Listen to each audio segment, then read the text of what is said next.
안녕하십니까.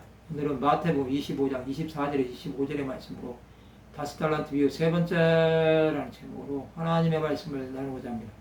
본 말씀은 1달란트 받았던 자는 와서 이르되 주인이여 당신은 굳은 사람을 심지 않은 데서 거두고 해치지 않은 데서 모으는 줄을 내가 알았으므로 두려워하여 나가서 당신의 달란트를 땅에 감추어 두었나이다 보소서. 당신의 것을 가지셨나이다. 이제 1달란트 받은 종이 나옵니다. 그는 주인 대신 예수 그리스도를 몰랐습니다. 그는 예수에 대해서 당신은 굳은 사람이라고 말합니다.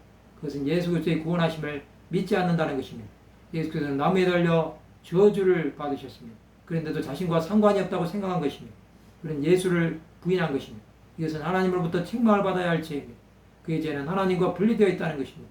또 예수께서 어떤 분이신지도 모르는 것입니다. 그는 예수에 대해 잘못된 마음을 가지고 있었습니다. 그 결과로 복음을 전하지 않은 것입니다. 그는 예수를 두려워했습니다. 복음을 전하지 않는 자들은 예수를 전하는 것을 꺼립니다. 그들에게 예수는 적대시되는 것입니다. 그는 복음을 땅에 감춰두고 아무것도 안 한 것입니다. 하나님 나라를 위해 살지 않는 자들은 복음이신 예수를 전하는 것을 두려워합니다. 그 예수를 전함으로 임하는 구원의 역사도 믿지 않습니다. 또 복음을 전하는 자들을 박해합니다. 그들에게 복음은 전하면 안 되는 것입니다. 이 복음의 능력이 나타나면 자신들의 설 자리가 없어지기 때문입니다. 이들은 사탄의 종입니다. 즉 하나님의 방해자들입니다. 이런 자들이 세상에 많이 있습니다. 자신도 천국에 못 들어가고 들어가려고 하는 자들도 못 들어가게 하는 자들입니다. 그들에게 하나님의 말씀은 액세서리에 불과합니다. 이 말씀이 능력이 나타나면 자신들은 아무것도 아닌 것이 되는 것을 견디지 못합니다.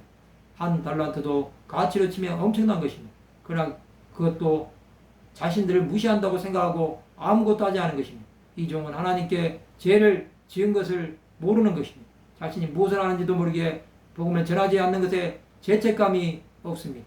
그러나 하나님은 이런 자들에게서 핏값을 찾으실 것입니다. 그 죄는 이미 하늘에 상달된 것입니다. 우리는 이 종들의 죄를 보면서 깨달아야 합니다. 하나님의 일은 게으르게 하면 멸망하는 짐승처럼 되어버립니다. 수많은 사람이 깨닫지 못함으로 복음을 전하지 않는 것입니다. 자신의 문제만 바라보면 복음을 전해야 할 이유를 모릅니다. 이 땅에서 먹고 마시고 입는 문제만 생각한다면 복음을 전하지 않을 것입니다. 그러나 오늘 나의 영혼이 하나님 앞에 가야 한다는 생각을 하면 복음을 전하지 않고는 견딜 수 없을 것입니다.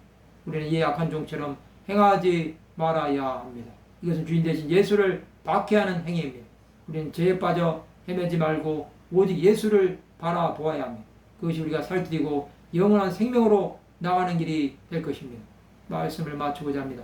복음을 전함으로 하나님의 뜻 가운데 가는 하나님의 백성들이 되시기를 주님의 이름으로 축원합니다.